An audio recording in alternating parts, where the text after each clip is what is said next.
O candidato de hoje que será entrevistado é o Dr. Luiz Eduardo, de 36 anos, candidato a vice-prefeito de Capivari pelo Republicanos, número 44. A coligação é por uma só Capivari. O partido isolado, Republicanos, PDT, POD, PSB, União, Federação, PSDB, Cidadania e o candidato a prefeito é o Tambuzinho, de 41 anos, do Republicanos. Antes de passar a palavra para o candidato, que já está aparecendo em nossas imagens, reforçando que as nossas perguntas já foram pré-selecionadas, enviadas, né, a cada um dos candidatos que serão entrevistados aqui. E fica à vontade, o tempo é seu, você usa da forma que quiser.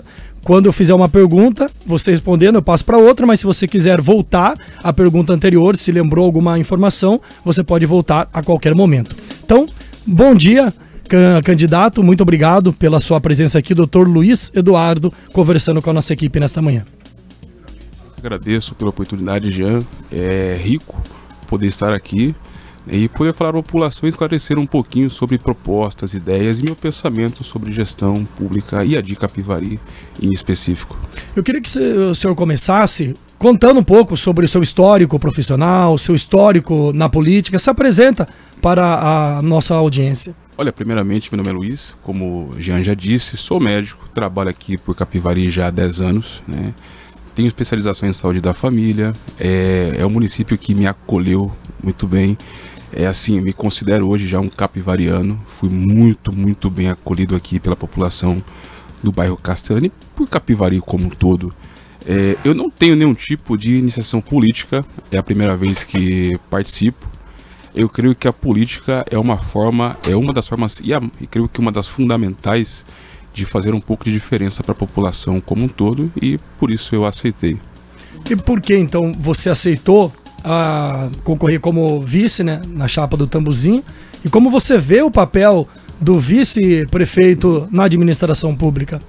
Olha, eu sou um homem comum, né, um homem que caminha pelas ruas, que faço minha compra com minha família, que frequento a praça, frequento locais públicos, que converso, né, e dialogo muito com a população em geral, não só a população, colegas de profissão também, professores, e eu vejo que há uma indignação, né, da população quando se fala de política, há uma aversão ao político profissional, né, e isso fica claro na conversa, por exemplo, agora chegando numa etapa muito importante aqui das eleições, a população já não quer saber, ela não acredita mais, né?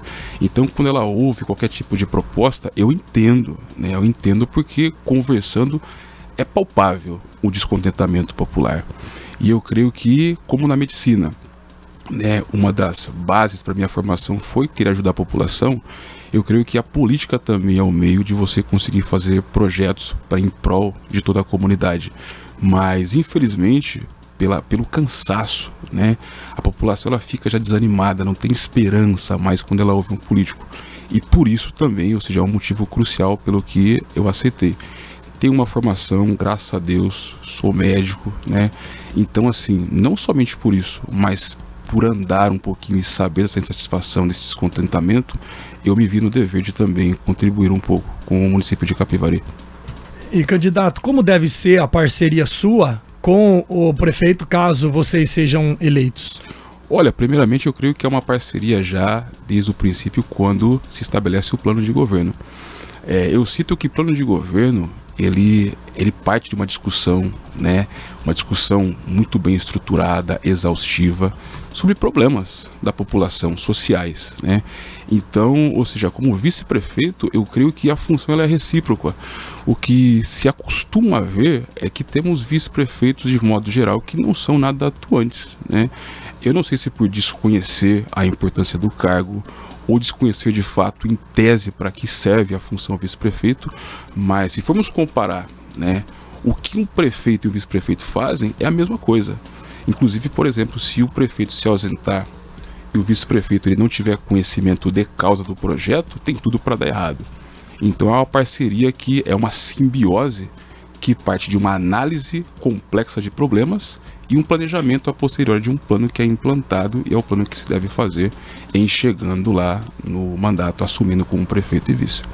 Como próxima pergunta, doutor Luiz, quais são os pontos fortes que o candidato traz para a equipe e como você complementa as habilidades e o perfil do prefeito, né? Unidos, como vocês podem, né, ajudar e fazer com que seja uma equipe bem formada? Olha, como citei, o candidato a prefeito Edson Tambu, ele também é um homem simples, ele já tem uma iniciação política de muito mais tempo, né? Então, a pessoa que também anda pelos bairros, né, que conhece um pouco mais da realidade do seu próprio... Ele nasceu e cresceu aqui. Agora eu tenho uma formação específica e nós vamos amadurecendo durante a faculdade, né? A especialização, eu falo, a universidade ela é muito importante nesse amadurecimento. E também pelo fato de trabalhar no município, eu tenho uma visão um pouco mais ampla. Então, juntando um pouco da técnica, né, que nós construímos através da universidade, mas essa junção de um homem que também é popular, mas que também tem o seu conhecimento do povo e dos problemas do povo, eu creio que é uma união muito importante. E assim, nós temos muito a somar. E deixo claro novamente que o plano de governo é o que sacramenta tudo isso. Então, ou seja, prefeito e vice atuantes, né, eu creio que a cidade tem tudo para crescer. A próxima pergunta, talvez você já tenha explanado nas primeiras conversas, mas eu vou fazer também, sim, caso sim. O senhor queira complementar a informação. Qual o papel que o candidato a vice espera desempenhar na administração pública? Olha, eu cito alguns, por exemplo. O que é dever da gestão pública como um todo? Primeiramente é o zelar. Né? Zelar pelo quê? Saúde básica, né? A educação básica, ela é dever também.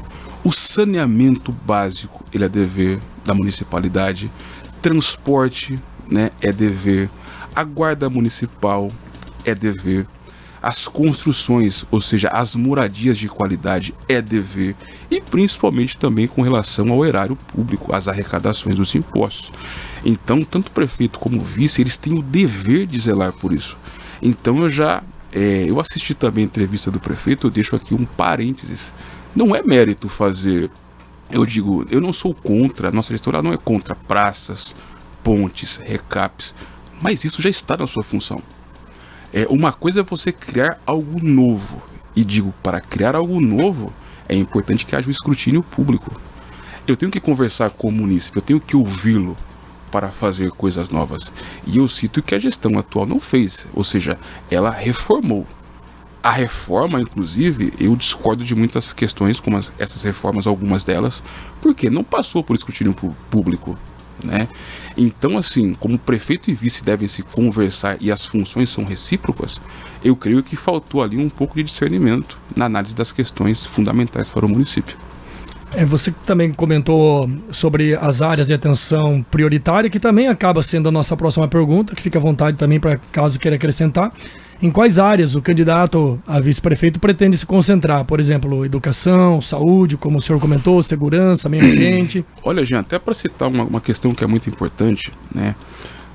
Eu não gosto de chamá-los de político, nem de gestores, porque, na minha opinião, política e gestão se aprende na universidade, ok? São questões de educação, a pessoa tem que estudar aquilo. Uma coisa é você ser simples e analisar questões simples. Agora, os municípios trazem em si questões sérias estruturais, né?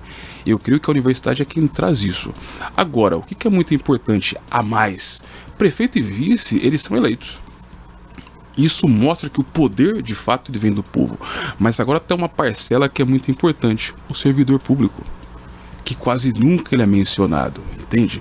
O servidor público, eu fico indignado, sabe? Quando eu ouço, por exemplo, eu tenho a máquina na mão, eu tenho a caneta na mão. Gente, isso é um desconhecimento, isso é um atrevimento muito grave do gestor quando ele fala isso. Sabe por quê? O servidor público é ele que detém a máquina pública. Entende? É ele que entrega os serviços para a população. E geralmente o que vejo é o quê? Os políticos, eles colocam o servidor contra a população. Entende? E isso é um disparate gigantesco. Eu sou completamente contra isso.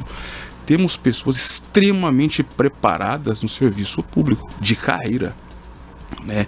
Então, antes da conversa entre prefeito e vice, que ela já está sacramentada no plano, eu creio que o papel do gestor, principalmente, é ouvir o servidor. Ele tem que propiciar ao servidor condições dignas de trabalho. porque a população desconhece o que acontece por trás das cortinas, né? Muitas vezes ela vê um serviço que é mal ofertado, que não tem uma qualidade esperada, mas ele não sabe qual a condição a qual o servidor é submetido pela gestão, entende? Então, por exemplo, me causa espanto, por exemplo, né, quando o prefeito, de modo geral, eu sou do povo, eu gosto do povo, mas o servidor também ele é do povo, ele apenas optou pelo servir. E ele é quem tem legitimidade para isso, porque ele aprovou num concurso público, e a ele se deve respeito. E o que vejo hoje é um descontentamento colossal por parte dessa classe, que também é muito importante, entende? E eu, como servidor, o que eu trago de proposta agora, por exemplo, elas não são de agora, eu já estou aqui há 10 anos, porém eu nunca fui ouvido pela gestão pública, entende? Eu quero crer que não somente eu, mas essa classe ela tem que se levantar e de fato fazer que seja, né, ela tem que ser ouvida, ela tem que se fazer ser ouvida, porque eu creio que sem conversar com essa classe, a gestão tem tudo para sucumbir. A gente vai falar sobre o plano de governo seu do Tamborzinho. Qual foi a contribuição sua, né, como candidato a vice, na elaboração do plano de governo, e como o senhor pretende garantir a implementação dessas propostas que vocês elaboraram no plano de governo de vocês? Olha, primeiramente, como citei anteriormente, há algumas questões que são próprias do cargo. Não há mérito nenhum em fazer, né? Agora, a minha parcela de contribuição com relação à proposta de governo, eu como médico, né, conheço de saúde, claro, não detenho todo o saber, mas eu converso com pessoas que têm muito mais experiência do que eu, e vejo um cenário devastador, né? Então eu escrevi sim o plano de governo, a pasta saúde, né? Conversei com professores sobre a pasta educação, então houve sim uma análise exaustiva sobre, né, os problemas, e ali colocamos, nós nos debruçamos e escrevemos e implantamos, né, publicamos o plano de governo. Então, mas não é mérito somente nosso, né? O mérito é da população que trouxe até nós, né, em conversas em particular, entende? Como citei o servidor público, nós conversamos muito, né? Então, quando eu cito que o servidor ele está pedindo ter voz, ser ouvido, né? Não é uma ideia minha, é algo que eu trago dessas conversas com o servidor. A população ela tem um anseio por melhorias de fato, né? A população ela é muito grata pelo que se faz, mas ela entende que há coisas muito mais estruturantes que devem ser priorizadas, né? Então o meu aporte com relação ao plano de governo foi como um todo, mas eu me concentrei na pasta saúde e eu creio que há muito por fazer e dá para fazer. A questão é que tem que dar ouvido aos técnicos de verdade, e a gestão infelizmente ela não tem feito isso. A gente vai falar sobre gestão de crises. Qual seria o papel seu como vice, caso eleito, em situações de crise na cidade, como desastres naturais ou emergências de saúde pública? Olha, primeiramente, quando eu ouço a palavra crise, né, de sua forma diversa de analisar, né, eu sempre penso, tá, esta crise, como eu posso resolvê-la ou evitá-la para não acontecer, claro. E em acontecendo, como eu posso minimizar os danos, né? Eu cito, por exemplo, estivemos agora em uma epidemia de dengue, né? Então a epidemia, para que a população entenda um pouco como é importante o papel da gestão, né, em gerenciar crises com critério, com conceito, com entendimento e principalmente ouvindo os técnicos, né? Hoje temos o advento da vacina iniciando, né? Temos o fumacê, popularmente dito a população, né? Temos as propostas de prevenção, mas quando ando pelos bairros, eu vejo uma situação precária. Por exemplo, cito algum bairro Castellani, né? Aqui o bairro Moreto, o bairro Ribeirão, o bairro Santa Rita, o bairro Cancian, que também é outro bairro que também carece de estrutura. Mas agora o que me causa estarrecimento, né? Infelizmente, o bairro São Luís, né? Conhecido popularmente como Morro do Macaco. Em frente ao cemitério, né? Exato. Eu não sei se a população conhece o bairro nas suas entranhas, mas nós estivemos ali e eu fiquei extremamente entristecido, porque conversando com a população, né? A primeira pergunta, quando eu entrei, como existe um bairro assim em Capivari, ainda, com aquelas condições? Secundariamente, eu perguntava à população, mas há quanto tempo o senhor ou a senhora reside aqui? Né? É de causar, assim, eu fico até emotivo com isso, né? Pessoas que moram há 50 anos ali. Famílias que foram construídas ali na fossa. Jogadas literalmente na fossa.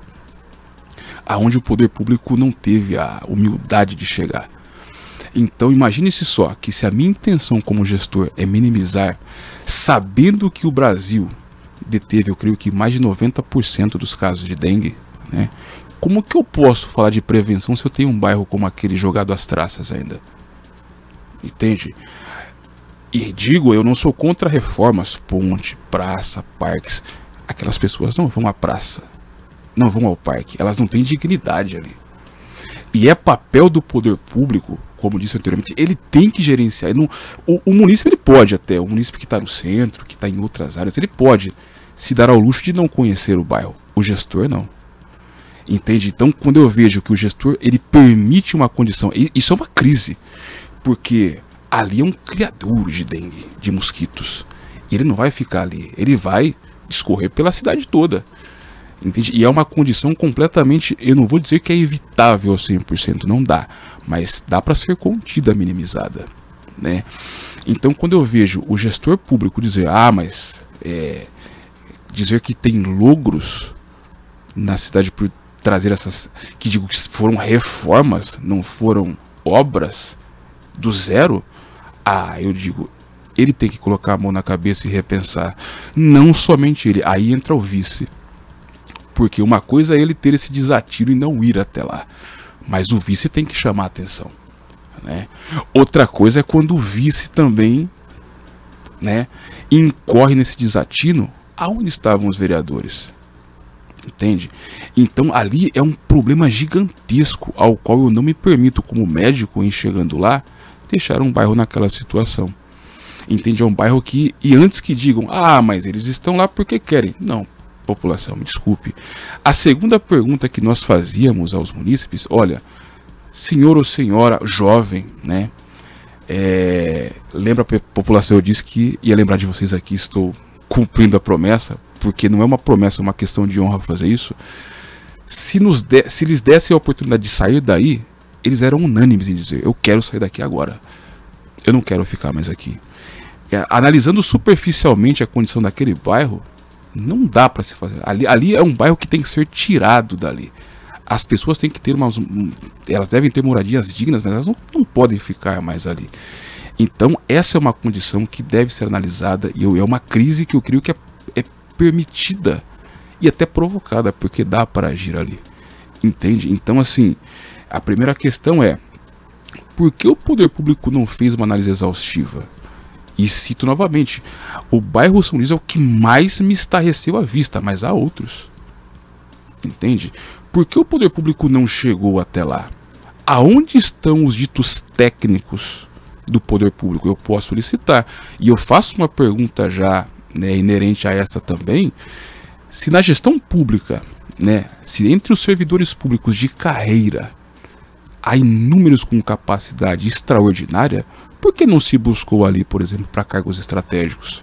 É uma forma de se minimizar gasto e inclusive de poder cobrar dele, porque todos os que estão ali têm conhecimento de causa específicos. Eu tenho certeza que um servidor de carreira que é munícipe também, se ele fosse consultado e ouvido, aquilo já não estaria mais ali. Entende? Esse é o meu pensamento sobre gestão de crise. Lembrando que estamos recebendo o candidato a vice-prefeito de Capivari, o Dr. Luiz Eduardo, concorre junto com o candidato a prefeito Tambuzinho. Como próxima pergunta, candidato, como o senhor enxerga o seu papel em garantir a continuidade do governo em caso de ausência do prefeito e, caso eleito, o senhor tenha que assumir? Olha, primeiramente é como disse, né? Já que o papel prefeito e vice, as propostas, os projetos são pensados mutuamente, né? Eu creio que é algo muito natural. Inclusive não é necessário que o prefeito não esteja ali. O vice ele tem que ser atuante. né? Então é o que se tem essa imagem, infelizmente, do vice que não faz nada, que não se ouve nem a voz. Muitos não sabem nem quem é o vice muitas vezes. Então a nossa proposta é o quê? Que primeiro que se cumpra, né? E eu digo, eu sou muito correto nessa questão. Seria brincar com a população você prometer algo e não cumprir. Por isso eu pego no pé do candidato Edson Tambu, eu digo, a política, ela não é promessa. A política, ela é analítica de fatos, de situações, de problemas que são da população, que a população te traz. Então eu creio que, feita essa análise, basta cumprir o que está ali, independentemente de quem esteja na ponta. E digo mais, ali não há ponta, né? Ali são pessoas, são cidadãos que estão ali. E eu creio que todos devem trabalhar para um bem comum, que é que a cidade cresça em harmonia. Por exemplo, quando citei do bairro, para que uma cidade cresça de verdade, é como se fosse uma sala de aula, né? O professor, ele é muito perspicaz com isso. O que o professor faz quando ele analisa uma sala de aula e tem alunos que, né, um tem uma inteligência um pouco mais aguçada do que o outro? Ele mescla, né, para que todos cresçam de forma equitativa. E quando todos aprendem junto, crescem de forma equitativa, aí sim o conhecimento decola. Assim também eu penso que o município deve ser. A próxima pergunta, você explanou um pouco sobre o assunto, mas como está em nossa pauta, eu vou fazer caso o senhor queira complementar. Sim.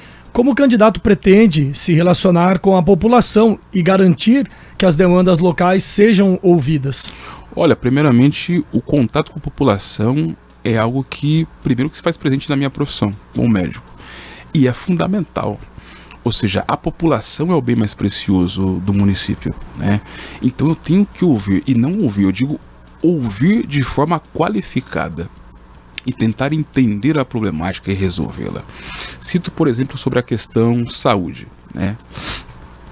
Eu vejo que há um desconhecimento colossal quando o candidato a prefeito e atual prefeito cita, mas o meu maior problema hoje é a questão medicação. Gente, eu fico estarrecido, eu falo, não é, né? A medicação, primeiro, ele não tem competência para isso porque não deve saber sobre medicação. Segundo, quem deve saber é o secretário sobre as medicações, inclusive o secretário de saúde, claro, né? E ele deve consultar quem? Os técnicos, né? A partir do momento que o prefeito fala, né, de forma, não sei se não pensada, ou pensada e não interpretando o que ele falou, eu fico chocado. Por exemplo, ele parte de um número de 26 mil pessoas que buscam a farmácia para retirar medicações para 90 mil, 95 mil, e a intenção dele é ampliar isso. Mas, gente, ou ele não sabe para que serve o medicamento, né? Ou ele não consegue entender que se houve um salto tão brusco assim, né, ali, eu creio que quase 400% na retirada de medicações, ele tem uma população enferma. A população está doente. E, com todo respeito como técnico, isso é impossível de acontecer, porque se ele citar, por exemplo, uma receita de uso contínuo de medicações para tratamento de doenças crônicas, ela dura por 6 meses. Né? Então, só por aí a conta não fecha. Né? E cito, há um desconhecimento colossal. Por exemplo, na saúde, que é uma pasta das principais, que é incumbência da gestão, a atenção básica, né? Ela não é básica porque ela é pequenininha, por exemplo. Isso é para citar como as gestões desconhecem o seu próprio papel, né? Juntamente na atenção básica, eu posso citar alguns setores, por exemplo. Todos os postos de saúde competem à atenção básica. Todos os CAPs, seja ele na atenção da saúde mental ou na atenção aos pacientes com, né, doenças como dependência de álcool e drogas. Ali está a vigilância sanitária, a epidemiológica também, né? Quando eu falo de análises clínicas laboratoriais, também compete à rede municipal. Quando eu falo de análise, por exemplo, de exames de laboratório e imagem, por exemplo, raio-x, ultrassom, tomografia, se tiver ressonância, por exemplo, tudo isso está inculcado na atenção básica. O que se tem ou o que não se tem é um domínio de causa. Tanto que na proposta de governo, né, a intenção é ampliar o acesso. Como seria isso? Por exemplo, se eu tenho um problema, né, de acesso, porque os prefeitos citam a Santa Casa como se a Santa Casa fosse... A Santa Casa ela é importante sim, mas é um hospital secundário. Quando eu digo que a Santa Casa é meu carro-chefe, é porque eu estou assumindo veementemente que a minha atenção básica falhou. Se a atenção básica falhou, é porque a gestão está... A gestão tem que assumir isso, que ela está falhando. Então, por exemplo, a atenção básica hoje, né, no nosso plano de governo, dos postos de saúde, por exemplo, está a ampliação do horário de atendimento, né, das 7 da manhã às 19 horas da noite. Ok? Não somente isso, mas estruturando as equipes. Por exemplo, com pediatra em todos os postos, não somente uma vez na semana, mas mais dias da semana. Atenção ginecológica em todos os postos, não somente um dia da semana. Estamos estudando já, a população está envelhecendo, faz falta já um geriatra para a rede, que é aquele que dá atenção específica ao paciente idoso, né? A atenção da farmácia, se a atenção básica, até para que a população conheça um pouquinho, ela dever-se-ia resolver 85% ou mais dos problemas de saúde. A questão é que os gestores eles inobservam essa qualidade da atenção básica e essa especificidade, né? Então a farmácia em todos os postos, porque descentralizando eu otimizo também o meu tratamento ao paciente que sai da consulta, né? Outra questão, né? Fechando os postos, o horário de atendimento, a nossa intenção é que a Santa Casa também tenha uma farmácia lá dentro, para aquele paciente que passar em consulta e receber um tratamento, já retira sua medicação lá. Lembrando, ela não é para retirada de medicações, é para aquele paciente que passou na Santa Casa após o horário do posto terminar, né? Isso é muito importante. E outra questão também muito importante é fomentar a educação continuada. E para que vejam que é muito importante o entrelace dos setores, né? Outra proposta que temos é referente à criança com transtorno de desenvolvimento, né? Que pode ser desde a sua psique ou até da sua questão motora, né? Agora, olha como é complexo isso. Vamos citar o autismo, que as mães trouxeram essa queixa também. O que fazer com um filho autista, né? Isso é muito importante, mas olha como que saber o que fazer, conversar com os técnicos de verdade é importante. O diagnóstico tem que ser precoce e multidisciplinar, né? Até para eu derivar essa criança, por exemplo, é um autismo leve, essa criança pode participar de uma escola convencional, né? Se a resposta é sim, eu tenho professores qualificados nessa escola, já que se trata de um déficit, né?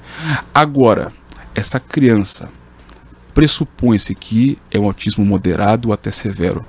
Opa, eu tenho que ter um local específico para atendê-las. Hoje, por exemplo, temos aquele monstrengo que está parado lá, que é aquela UPA que, né, tá jogada às traças, né? Eu não vou me precipitar na resposta, mas teremos que fazer uma análise, né, mais concreta de quantos são os casos de crianças nessas condições. Até poderíamos dar um fim para aquele prédio e utilizá-lo na nossa gestão, né, para este centro de cuidados. Então, por exemplo, ali foi um exemplo de gasto desnecessário de dinheiro público, feito sem pensar. Então é por isso que quando a gestão ela está afinada entre si, sabe o que fazer, tem um planejamento. Planejamento é uma palavra que todo gestor tem que repetir todos os dias. Eu creio que tem tudo para dar certo. E ouvir quem de fato detém o conhecimento, né?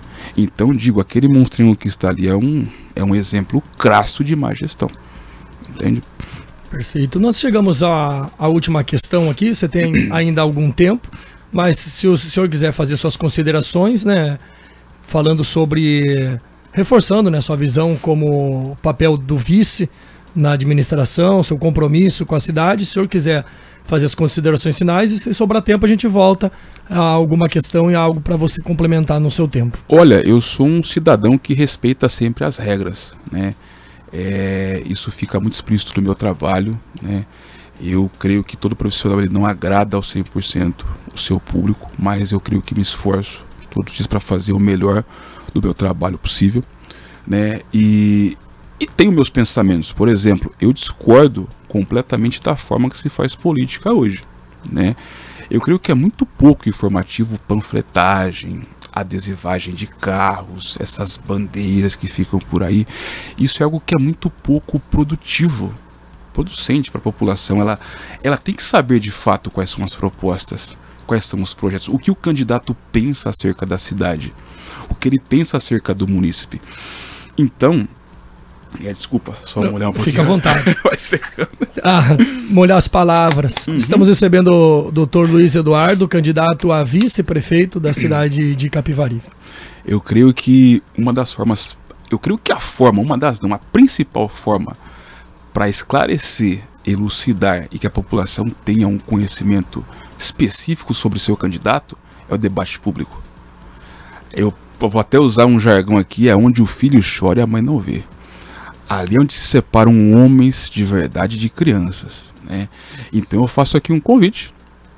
Eu creio que se o prefeito em exercício e o seu vice também, secretário, se quiserem participar, eu faço um convite, prefeito. Vamos debater publicamente, né? Eu deixo aqui o convite, né? Eu creio que é algo que engrandeceria muito o conhecimento da população acerca das nossas ideias, né? E é uma forma de também não malgastar o dinheiro público com panfletagem, papel. Eu respeito as regras, se aí está, mas é muito pouco producente. Agora o debate, né, público, ali, com todo respeito, não tem telepronto, não tem papel, não tem panfletinho nas costas. Ali é onde o candidato defende com unhas e dentes as suas propostas. E se o prefeito aceitar, eu faço um desafio aqui. Se o meu interesse, né, por isso aceitei esse desafio, que para mim é um desafio, não sou político, né?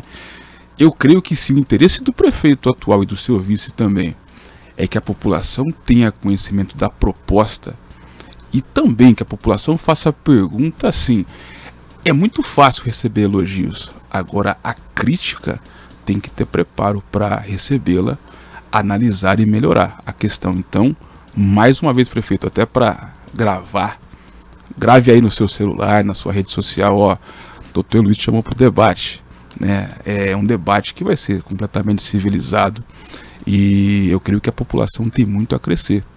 E assim, traga seu vice, traga seus secretários, né? E o debate vai ser enriquecedor. Eu creio que assim, eu estou preparado para isso, eu creio que o candidato Edson Tambo também. E creio que assim, pode ser na praça, e dou até um spoiler aqui. Eu creio que um debate, para que seja feito de forma com muita qualidade, né? Eu creio que devem constar ali alguns entes principais. Primeiramente, aquele que detém o poder, o povo. Eu adoraria ver uma bancada do povo ali no debate, para ele perguntar, né? Outro setor importante, o servidor público, né? Para ele perguntar ao senhor por que ele não é ouvido, né? Por que não saem dali os cargos de indicação, por exemplo, né? Outra bancada importante, os empresários, que fazem parte de um pilar social e são muito importantes para qualquer município.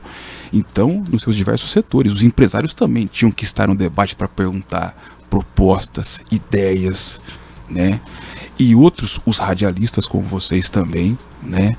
E eu creio que seria enriquecedor. Então, estendo novamente o convite, vamos debater, né? Se a proposta, se o bem maior, né, é o munícipe. Por que digo isso? O voto é uma consequência. Aquele que tiver a melhor proposta, que esboçar maior conhecimento, no debate, eu creio que a população, aí sem sombra de dúvidas, ela vai poder opinar quem de fato está preparado para o município. Então, prefeito, vamos debater, né? Não foge não. Eu creio que nós servidores, eu que represento também um servidor público, a gente é muito pouco ouvido, né? Tanto por você, como pelo seu vice, como pelos seus secretários também. Nós queremos ser ouvidos e principalmente como somos parte da população, nós temos esse direito. Então não foge não, eu creio que seria muito enriquecedor e por minha parte está aberto. E também as outras rádios, se quiserem convidar, eu também, né, trabalho todas as noites, mas eu não tenho problema. Separa um tempo ali e bora pro debate. Para o munícipe eu creio que seria fundamental isso. A nossa pauta já se esgotou, candidato, mas o senhor ainda tem 6 minutos e 25 segundos. Se o senhor quiser, fica à vontade. Primeiramente, eu queria agradecer a oportunidade, né? Como disse aqui, eu não estou sozinho, eu estou trazendo a voz, as queixas, né? Não só de munícipes, trabalhadores, servidores, né? E aqui também eu estendo, né, se for possível, que seja a primeira visita de muitas, né? Não como candidato, mas como médico também, se quiserem discutir questões sobre saúde, né? Eu fico aqui à disposição, né? E eu exemplifico também aquele desastre, né, que aconteceu no Rio Grande do Sul. Eu creio que foi eu fico muito entristecido, claro, pela condição, mas eu creio que ali mostrou também o poder do povo, né? Houve ali muito pouca ajuda do poder, né, constituído, tanto federal, estatal, como dos municípios, mas o povo foi muito atuante ali. Cito como exemplo aquela ponte que liga Nova Roma a Farroupilha, né? Eu creio que ali foi um tapa na cara dos gestores, sabe por quê? Aquela ponte, né, ela tinha um gasto estimado em 25 milhões, né, pelo poder público, e era uma ponte necessária para ligar esses dois municípios, né, Nova Roma e Farroupilha, né? E a população, vendo a necessidade daquela ponte ser executada, né, a comunidade civil, trabalhadores comuns, empresários e setores da comunidade, eles se juntaram, né? E olha só, pasmem, o orçamento que era de 25 milhões, ele cai para 5, 6. Olha a diferença descomunal, né? Então, e fico mais pasmo ainda, olha o tempo de construção daquela ponte, 138 dias, entende? Ali fica claro que quando a comunidade se une, né, ela é muito maior que o poder público, né? Então ali fica explícito a força que a comunidade tem, que a população tem. E aproveitando esse gancho também, né, eu peço ao prefeito, né, primeiro já chamo para o debate, vamos debater, eu não abro mão disso, eu acho que seria muito importante. Agora, quando o prefeito cita que foram feitas diversas obras, né, ele até citou, né, vergonhosamente a questão da medicação, viesse falar comigo, eu tinha proposta para isso também, não somente eu, outros médicos, enfermeiros, farmacêuticos, era só conversar, e de fato inclusive se perdem medicações no município, aqui o município ele não fica sabendo disso, né? Agora, voltando à questão, eu faço uma petição agora, não como candidato, mas como munícipe. Eu gostaria de saber muito sobre cada tijolo que foi gasto nessas obras, cada centavo que foi empregado ali. Não, eu não quero saber não, o preço final. É muito fácil falar de preço final. Eu quero saber quanto foi gasto, sabe por quê? Eu também não confio no político, no padrão político estabelecido atualmente. O brasileiro ele se cansa porque nós estamos acostumados a ver políticos que superfaturam até no parafuso, né? Então assim, eu faço um desafio aqui, tanto nessas obras que foram executadas, eu quero saber, eu creio que há outros munícipes que também querem saber, né, aonde foi, e discriminadamente, cada centavo. Por exemplo, a Santa Casa também, aquele centro de imagem que foi construído, né, ao qual o prefeito fez alusão, exatamente, que não foi fruto de dinheiro da prefeitura, foi uma indenização, né, mas 7 milhões eu creio, aonde foi gasto tudo aquilo? Eu faço questão de saber. Eu creio que há pessoas perguntando sobre isso. E eu creio que assim, é uma forma de expressar a transparência que todo governo deve ter, né, que cada município deve ter. E com todo respeito, eu tenho o direito de não confiar, igual a população não confia. Isso eu não tenho culpa, o munícipe também não tem culpa, e é por isso que eu não culpo o munícipe pelo descrédito que todo político tem quando anda na rua. Isso é culpa do político de verdade. Político não, aquele que se diz político, porém não estudou para estar ali, por isso faz da política um meio de vida, né? E cito, por exemplo, o prefeito atual, não justifica que hajam certos problemas no município, porque são 8 anos como vereador, 8 anos como vice-prefeito e mais 4 como prefeito. E com todo respeito, é um escárnio, isso é uma brincadeira com a população. Ele dizer que o seu principal problema de gestão é a falta de medicação, né? Ele citou até a palavra burocracia, com todo respeito. Respeite ao animal burro, que burro ele não é, mas aquele que faz a gestão pode até ser, né? Eu creio que a proposta, né, principalmente para aquele bairro que está deixado no lodo, na fossa, que o seu governo não cumpriu. E você sapateia na cara daquele munícipe quando fala que a cidade de Capivari é a melhor para se ver. Eu me faço a pergunta, quando eu vejo aqueles bairros e os demais que citei anteriormente, e há outros também, peço desculpa por não citar, aonde está essa Capivari? Eu não a vejo atualmente. E creio que a Dona Maria, eu vou lembrar até aqui, Márcio, eu prometi a você que ia citar, é um dos filhos de Capivari também. A mãe nasceu no bairro São Luís, ele também cresceu ali e vive na fossa. Então, prefeito, vamos debater sobre isso e faço um convite também. Vamos descer naqueles bairros que você não visitou até hoje. Andar por ruas prontas, né, da população que, né, o senhor conhece, numa casa específica é fácil. O difícil é ouvir a crítica do povo e saber responder aquilo com sensatez. O tempo do senhor se esgotou. Queria agradecer pela sua presença. Recebemos então o candidato a vice-prefeito de Capivari, Dr. Luiz Eduardo, junto com o candidato a prefeito Tambuzinho.